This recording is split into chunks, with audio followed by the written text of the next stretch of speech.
다니엘서 제12과 영원한 보상. 다니엘서 12장. 주제절.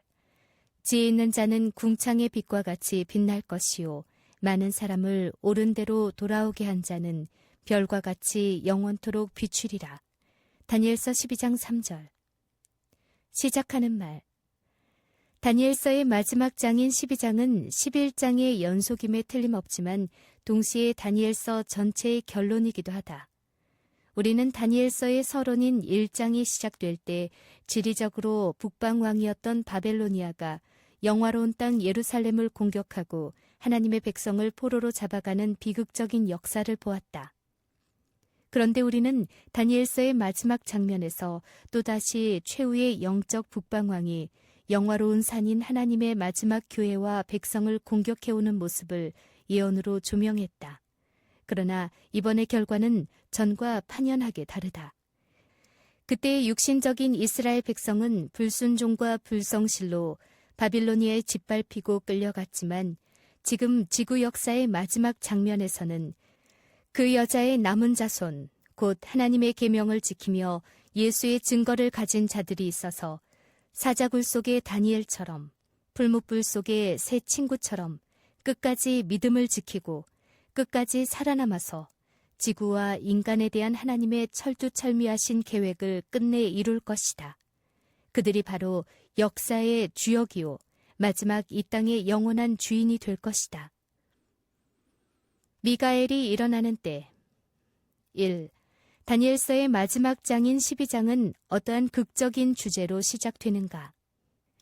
그때 내 민족을 호위하는 대군 미가엘이 일어날 것이요 또 환란이 있으리니 이는 개국 이래로 그때까지 없던 환란일 것이며 그때 내 백성 중 무릇 책에 기록된 모든 자가 구원을 얻을 것이라. 다니엘서 12장 1절. 설명.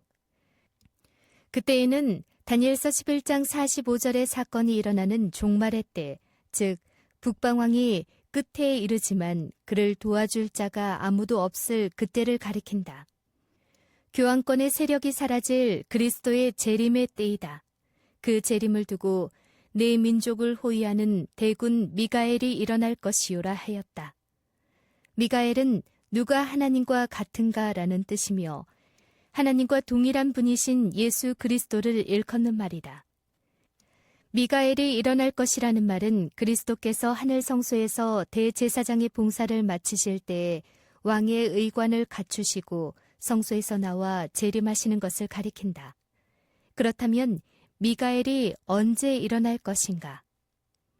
재림 전 심판이 끝날 때, 은혜의 시기가 마칠 때, 불의를 하는 자는 그대로 불의를 하고 더러운 자는 그대로 더럽고 의로운 자는 그대로 의를 행하고 거룩한 자는 그대로 거룩되게 하라고 선포하시고 그리스도께서 일어나시어 아버지께 나아가 권세와 영광과 나라를 받으시고 그 나라를 성도들에게 주시기 위해 재림하실 것이다. 그런데 재림 직전 대제사장이 성소에서 그의 사업을 마치고 일어나서 복수의 옷을 입으시고 나오실 때 비로소 마지막 7 재앙이 부어질 것이다. 바로 그때 야곱의 환란이 시작될 것이다. 예수님께서는 창세로부터 지금까지 이런 환란이 없었고 후에도 없으리라고 하였다. 마태복음 24장 21절을 참조하라. 이것은 창세기 31장 43절부터 창세기 32장 32절의 야곱의 경험을 표상하여 일컫는 환란이다. 야곱이 야복 강가에서 하나님께 메어 달릴 수밖에 없었던 진퇴 유곡에 처했던 경험이었다. 이 같은 경험을 예레미야는 야곱의 환란이라고 예언하였다. 예레미야 30장 5절에서 9절을 참조하라. 그때의 책에 기록된 모든 사람이 구원을 얻을 것이다. 그 책은 무슨 책인가? 바로 다니엘서 7장 9절에서 13절에 이미 그 장면이 소개된 재림 전에 있을 조사 심판 때에 펼쳐지는 책, 곧 생명책이다. 그것은 성도를 옹호하기 위해 베푸시는 심판이다. 그렇다면 언제 그 심판이 시작되는가? 그것이 우리가 8장에서 연구한 2300주야까지니 그때의 성소가 정결해지리라는 말씀의 뜻이다. 그것은 1844년부터 하늘 성소의 둘째 칸인 지성소에서 시작된 대속죄일의 마지막 장면인 것이다. 2. 책에 기록된 하나님의 백성들이 구원을 받을 때 어떤 특별한 일이 있게 되는가? 땅의 티끌 가운데서 자는 자 중에 많이 깨어 영생을 얻는 자도 있겠고 수욕을 받아서 무궁히 부끄러움을 입을 자도 있을 것이며 다니엘서 12장 2절. 설명. 예수 그리스도의 희생의 대가로 부여되는 영생은 예수께서 재림하실 때 부활을 통하여 비로소 누리게 된다. 사람이 죽는 즉시 몸을 떠나 영원히 영생을 누리게 된다는 가르침은 성경에는 전혀 근거가 없는 거짓이다. 그것은 사탄의 처음 거짓말인 영혼 불멸설에 기초한 것이다. 창세기 3장 3절과 4절을 참조하라. 부활 신앙은 예수 그리스도의 가르침이요 사도들의 가르침이며 지금 다니엘이 가르치고 있는 진실이다. 요한복음 5장 28절 29절, 요한복음 11장 24절, 데살로니가전서 4장 13절부터 18절, 고린도전서 15장 35절부터 44절, 51절부터 54절을 참조하라. 부활에는 예수께서 재림하실 때 속죄함을 받은 의인들이 영생을 얻기 위해 참여하는 첫째 부활이 있다. 계시록 20장 5절 6절, 데살로니가전서 4장 13절부터 18절을 참조하라. 그리고 예수 그리스도의 속죄를 받아들이지 않아 자신의 죄를 용서받지 못한 죄인들이 재림이 있은 지 1000년 후에 불로 소멸되는 심판을 받기 위하여 참여하게 되는 둘째 부활이 있다. 계시록 20장 5절과 6절, 요한복음 5장 28절과 29절을 참조하라.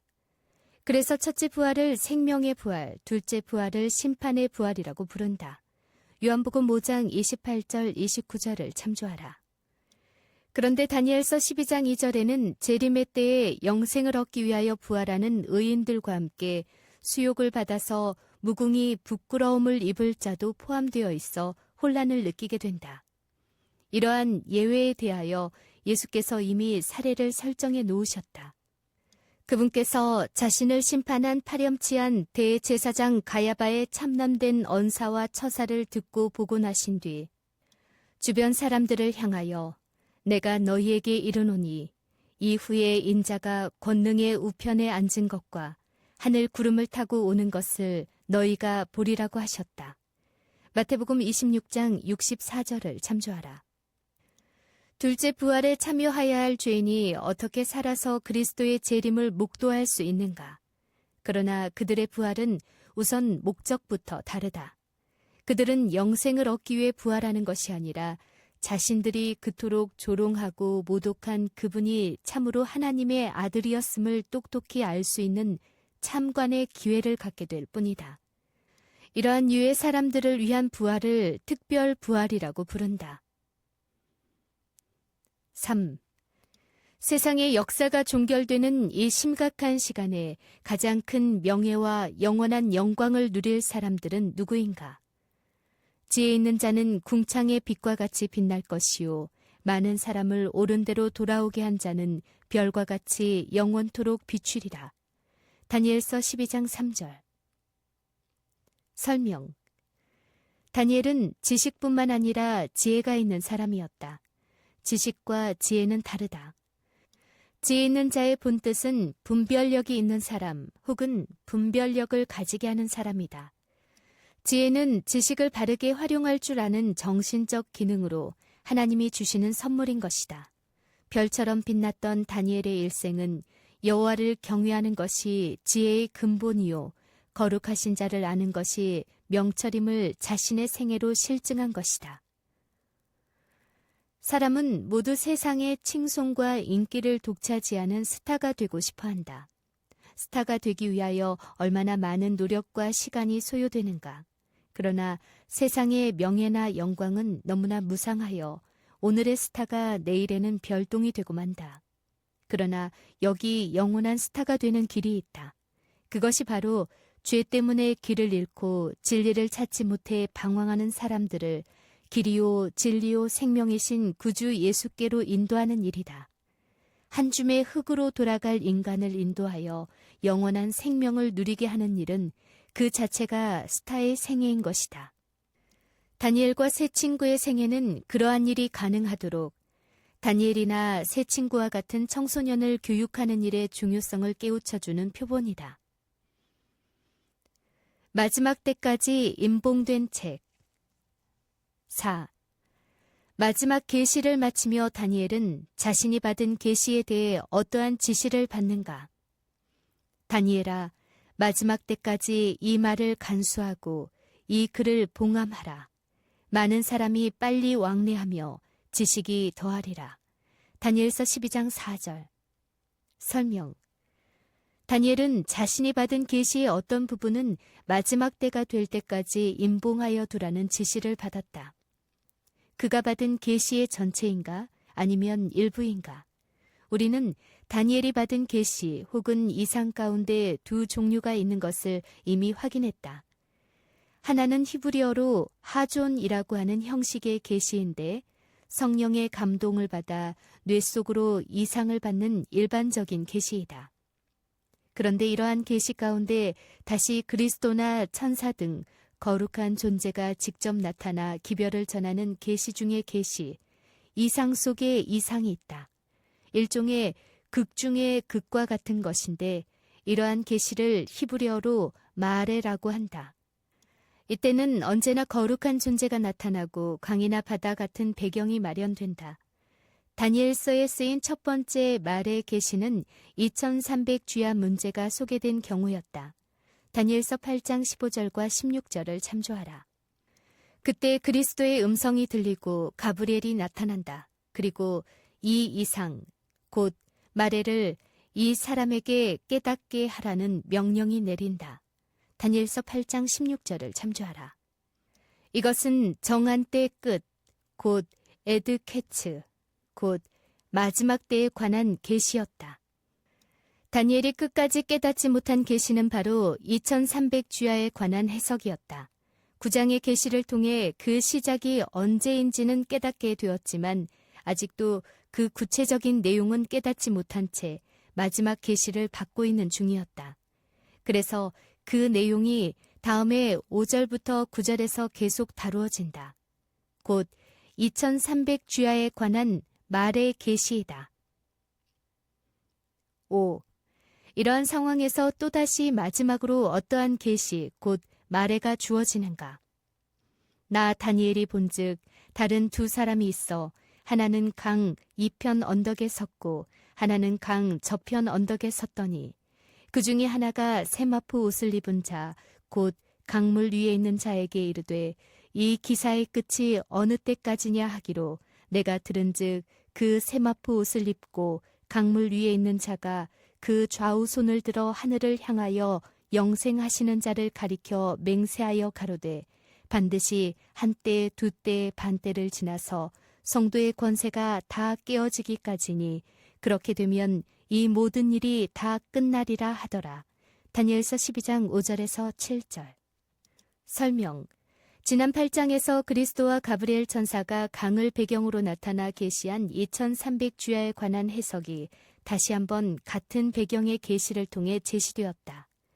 세마포 옷을 입으신 분으로 나타난 예수 그리스도께서 영생하시는 하나님 아버지께 양손을 들고 서약하신 본문의 내용에 따르면 이 기사, 곧 하나님의 성소와 백성의 운명에 관계된 2300주야에 관한 기사의 끝이 어느 때까지냐는 질문에 대한 예수 그리스도의 대답은 반드시 한때, 두때, 반때가 지나 성도의 권세가 다 깨어진 후에야 그 끝이 오게 된다는 대답이었다. 그것은 8장 17절과 16절에서 다루어진 2300주야에 관한 질문의 반복이었다.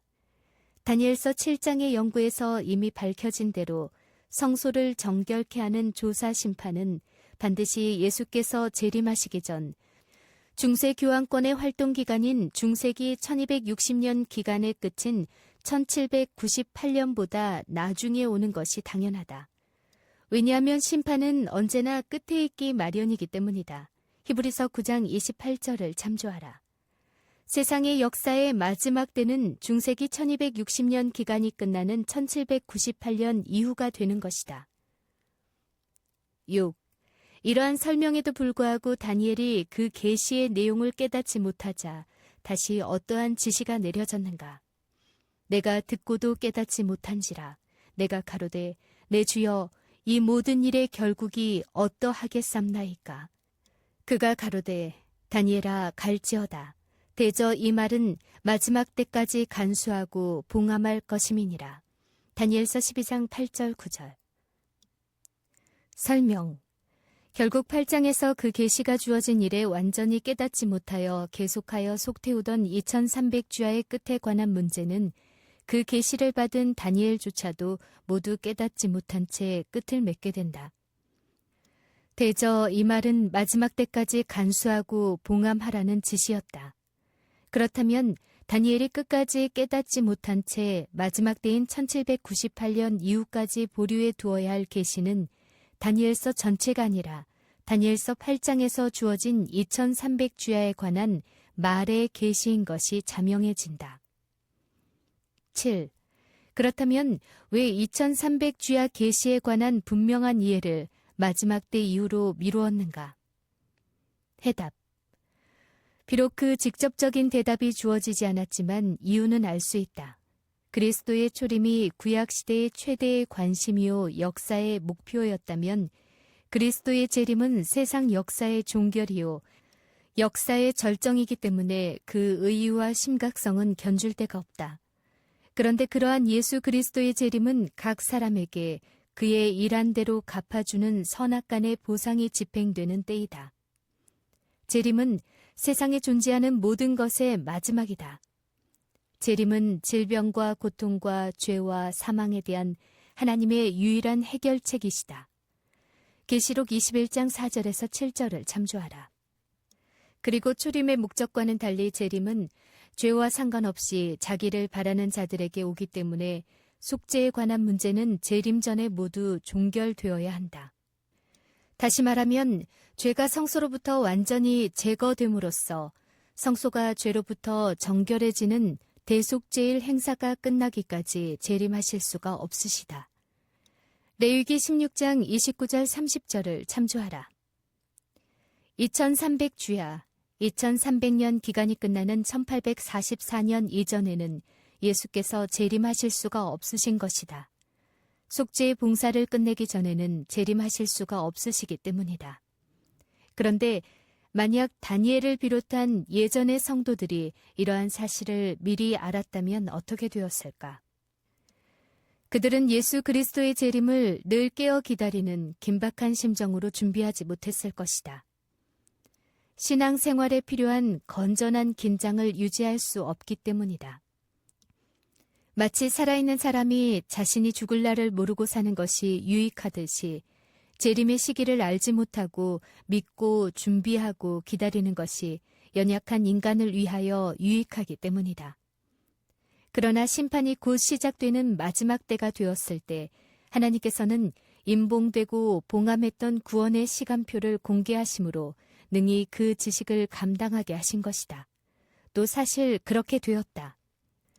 요한계시록 10장에는 임봉된 다니엘서의 마지막 계시가 펼쳐지는 똑같은 배경과 장면이 나타난다. 그리고 그리스도의 재림에 관한 어떤 다른 일정도 유보된 것이 없음을 확신시키기 위해 또다시 예수께서 아버지 하나님께 서약하는 극적인 장면이 나온다. 요한계시록 10장 1절에서 7절을 참조하라.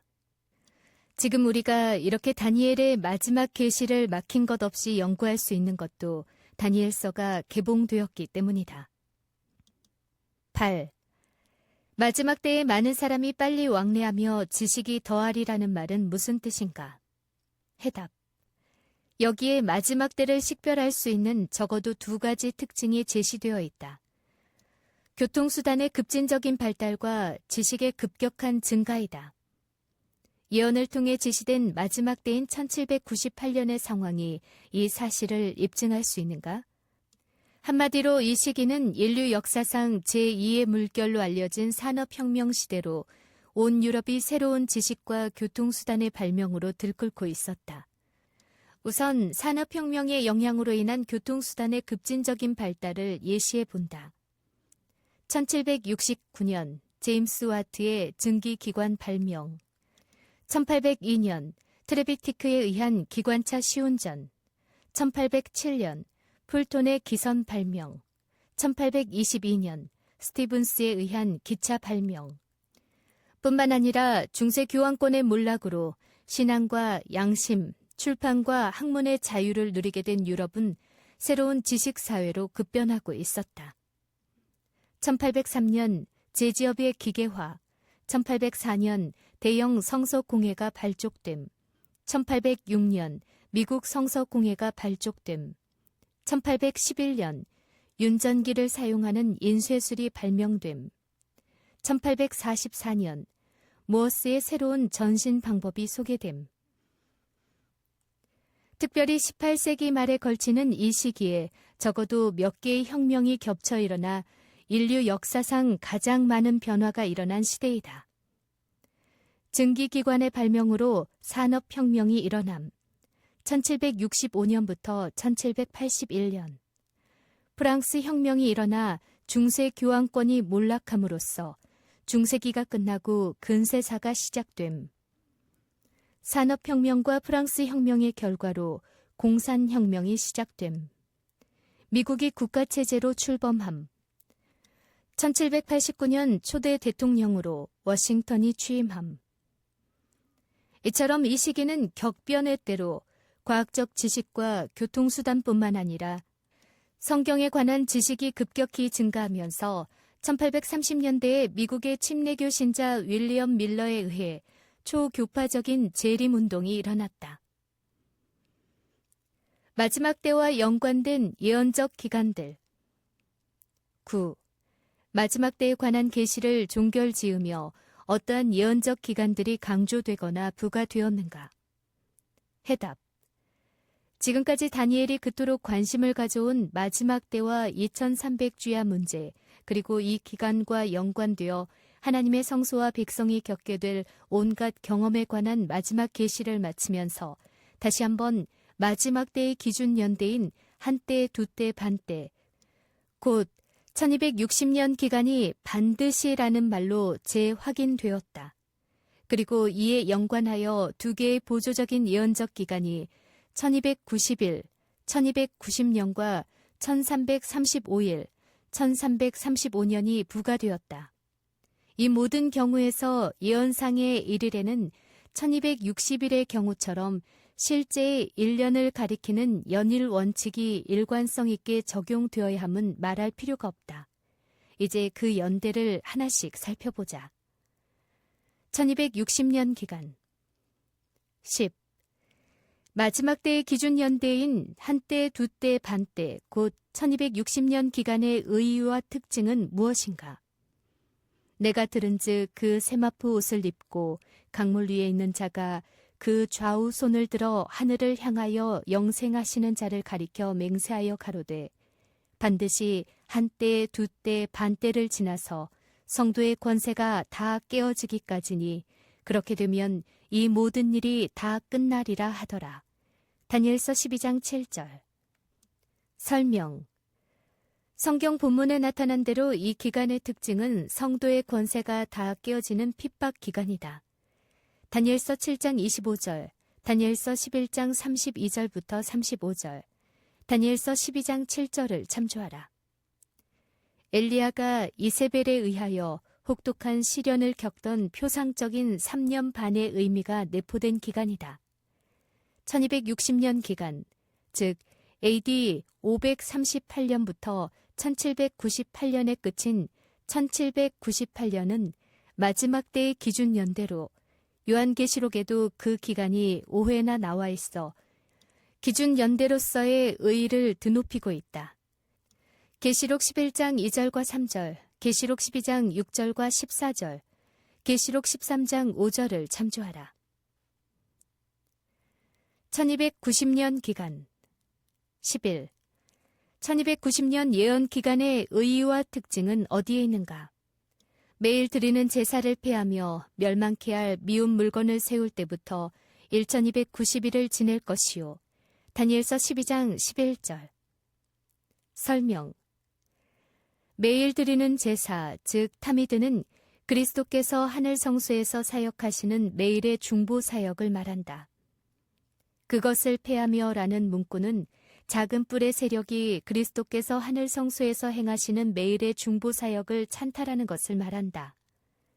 미사와 구의 성사를 통하여 그리스도의 중보 사역이 빼앗김을 당하는 것을 일컫는 말이다. 구의 성사를 집전하는 사제가 참회자의 죄를 사하는 사죄권을 행사한다. 멸망하게 할 가증한 것을 세운다는 것은 그리스도의 하늘 대제사장의 기능을 퇴색시킨 로마 교황권의 거짓된 종교 제도가 세워지는 것을 가리킨다. 다니엘서 9장 27절을 참조하라. 예를 들면 미사제도, 고해 성사, 화채설, 마리아 숭배, 교황 무류설, 주일 성수 등이다. 마지막 때 곧 정한 때의 끝은 여러 번 반복 설명한 대로 1798년이다. 그리스도께서 다니엘에게 1260년의 기간의 의미를 다시 한번 강조하기 위해 1290일의 기간을 말씀하신 것이다. 그러므로 앞서의 1260년 기간이 아닌 또 다른 새로운 기간으로 말씀하신 것이 아니다. 따라서 1290년은 1798년을 넘어서서는 안 되기 때문에 1260일의 기산점인 AD 538년보다 30년 먼저 시작한다. 이런 이유 때문에 1798년을 1290년의 기산점으로 삼는 것은 무리가 아닌 것이다. AD 1798년으로부터 역산해 보면 1290년 기간의 기산점은 AD 508년이 된다. 1798 빼기 1290은 508이다. 그러므로 1290년 기간은 AD 508년부터 1798년까지이다. 그렇다면 실제로 서기 508년에 이에 해당하는 어떠한 일이 일어났는가? 중세 유럽 역사에서의 508년은 의미심장한 해이다. 서기 476년 서로마를 멸망시킨 게르만족의 부족들 가운데 강력한 부족은 프랑크였다. 이 프랑크 왕 클로비스는 자신이 496년 게르만족의 다른 부족인 알라마니와 생사를 건 싸움에서 초자연적인 하나님의 도우심을 받아 승리한 데 대한 감사로 그의 병사 3,000여 명과 함께 집단으로 침례를 받고 그리스도교로 개종하였다. 그 일로 로마 교회의 맏딸 혹은 맏아들로 취급받았다. 그가 최초로 기독교로 개심한 이방인 왕이 된 것이었다. 클로비스가 침례받고 기독교가 된 것은 역사적으로 엄청난 파장을 일으킨 매우 중요한 사건이었다. 왜냐하면 로마가 클로비스를 통해 유럽의 중심에 위치해 있던 고을 지역을 통치하게 된 결정적인 기회가 되었기 때문이다. 클로비스가 아리안주의자들을 몰아낸 것이기 때문에 로마 교회 입장에서 볼 때 대단히 환영할 만한 신학적 승리였다. 그는 결국 AD 508년 동로마의 아나스타시우스 1세 황제로부터 로마의 귀족과 집정관의 칭호를 받는 영예를 누렸다. 그리고 클로비스가 고을의 통치자임을 공식적으로 인정하였다. 클로비스는 511년 11월 27일 죽어 사도들의 교회 안에 묻혔다. 프랑크의 클로비스가 획기적으로 로마 교회로 전향한 것은 멸망하게 할 가증한 것을 세우는 것이나 다름이 없었다. 왜냐하면 그 당시 다른 모든 게르만 민족은 로마 교회가 적대시한 아리우스파의 신앙, 곧 그리스도의 신성을 부인함으로 넘어갔기 때문이요. 교황권 확립의 결정적인 사건이 되었기 때문이었다. 그 후 프랑크는 로마 교회에 대대로 충성을 다하였다. 프랑스의 피피는 롬바드족에게서 빼앗은 중부 이탈리아의 라벤나 지방과 펜타폴리스의 영지를 754년 1월 6일에 헌납하여 교황령이 되게 하므로 교황권이 최초로 영토를 가진 교회 국가가 되게 하였다. 이에 대한 감사로 교황 레오 3세는 AD 800년 크리스마스에 피핀의 아들 프랑크의 샤를루 마뉴 대제에게 관을 씌워주므로 신성 로마 제국을 탄생시켰다. 이리하여 신성 로마 제국은 교황권의 보호자가 되었다. 1335년 기간 12. 1335일 기간의 시작과 끝은 무엇이며 어떤 의의가 있는가?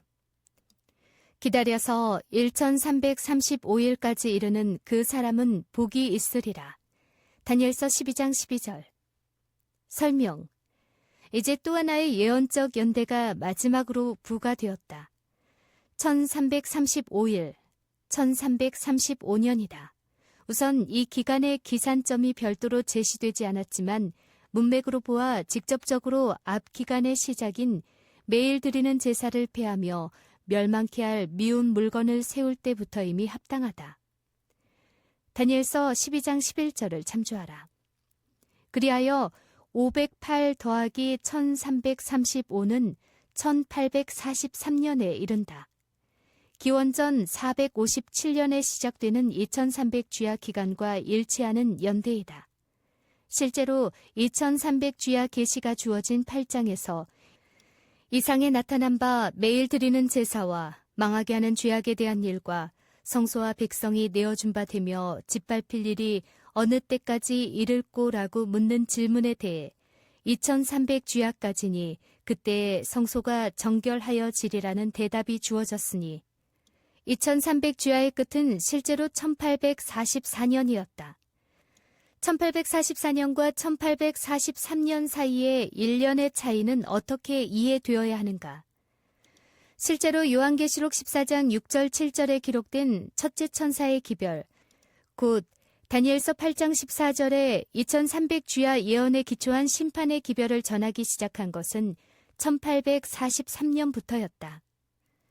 엘렌 지 화이트의 초기 문집 232페이지에서 237페이지를 참조하라. 뿐만 아니라 에스라 7장 7절에 근거하여 기원전 457년에 시작된 2300주야의 끝이 1844년 10월 22일이 된 것도 그 해의 대속죄일인 유대 성역의 7월 10일이 양력으로는 10월 22일에 해당되었기 때문이다. 레위기 16장 29절 30절을 참조하라.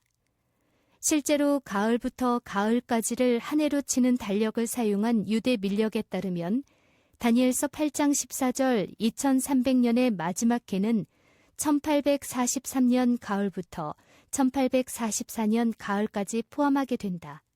그러므로 1월부터 12월까지를 1년으로 하는 로마력으로 계산하는 지금의 연대와는 실제로 3개월 이상이 겹치게 되어 1843년과 1844년의 차이는 심각히 고려할 사안이 아니다. 13. 1335년의 예언적 기간에 이르는 사람은 왜 복이 있다고 했는가? 기다려서 1335일까지 이르는 그 사람은 복이 있으리라. 너는 가서 마지막을 기다리라.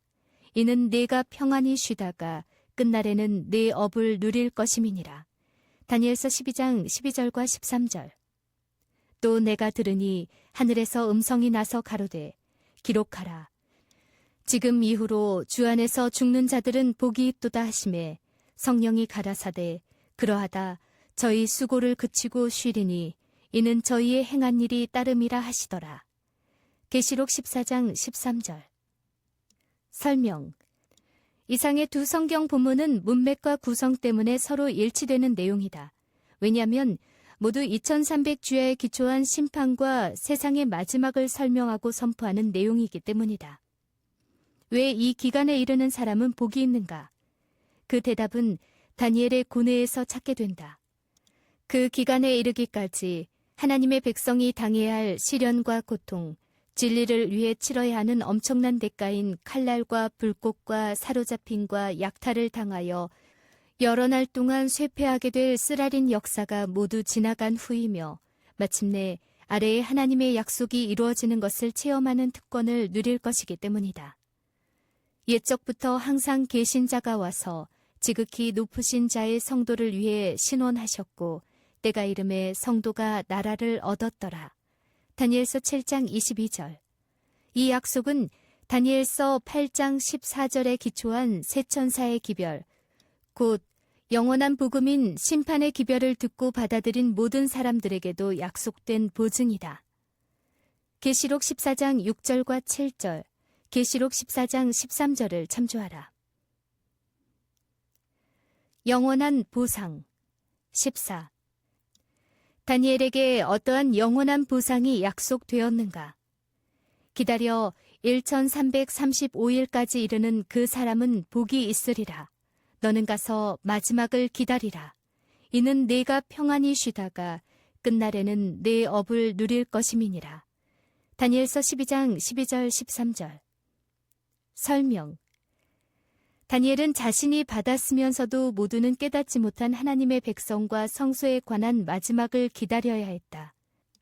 그리고 그 끝은 다니엘이 치른 염려와 불안 그리고 고뇌처럼 그렇게 어둡고 두려운 것이 아니라 참으로 복되고 진정으로 기다려지는 모든 약속의 성취로 가득 차 있었다.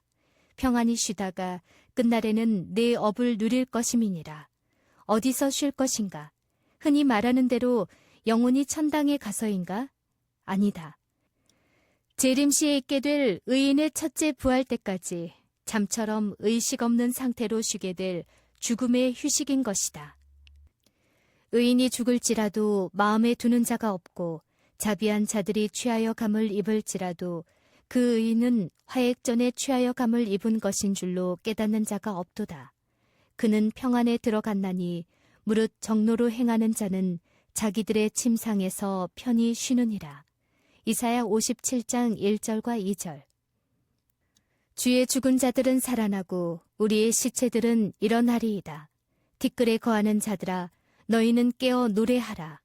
주의 이슬은 빛난 이슬이니 땅이 죽은 자를 내어 놓으리로다. 내 백성아 갈지어다. 내 밀실에 들어가서 내 문을 닫고 분노가 지나기까지 잠깐 숨을 지어다. 이사야 26장 19절 20절. 마치는 말. 18살 어린 나이에 정든 고향과 사랑하는 부모와 가족의 곁을 떠나 90여 평생을 만리타양 이국에서 살아간 나그네 다니엘.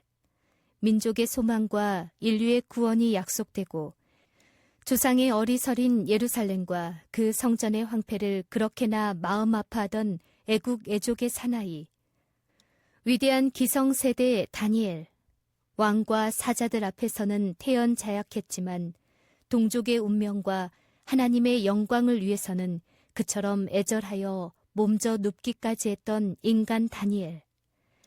세계 대제국들의 흥망성쇠가 어지럽게 교차한 세계사의 십자로에서 나라들과 왕들의 운명을 좌우하던 늠름한 선지자, 정치가 다니엘. 나는 새도 떨어뜨릴 대제국의 높은 재상이었지만 하나님 앞에서는 어린아이처럼 겸손했던 기도의 사람, 말씀의 사람 다니엘. 포로의 몸으로 포로된 땅에서 살아온 90성상의 거센 폭풍과 시련이 하루도 쉴 새 없이 휘몰아쳤어도 꺾이지 않고 쓰러지지 않은 뿌리 깊은 거목, 지성과 영성의 거인 다니엘. 하늘의 사랑과 관심을 한 몸에 지녀온 하늘의 총아, 하나님의 귀염둥이 다니엘. 파란만장했지만 참으로 자랑스러웠던 그 다니엘의 위대한 일생도 서서히 저물어갔다. 그리고 격전의 연속이었던 구속사의 뜨거운 한낮 동안 땀과 피와 눈물로 얼룩진 하늘의 아들에게 부활의 새 아침을 약속하며 기나긴 환난과 죄악의 겨울밤 동안의 휴식을 가져올 깊고 오랜 단잠을 부르는 자애로우신 하늘 아버지의 평화로운 자장가가 아련히 들려온다. 너는 가서 마지막을 기다리라. 이는 내가 평안히 쉬다가 끝날에는 내 업을 누릴 것임이니라. 다니엘서 12장 13절. 다니엘의 하나님이 곧 지금 우리의 하나님이시다. 다니엘에게 임봉된 채 주어졌던 비밀이 지금 펼쳐져 우리의 손안에 있다.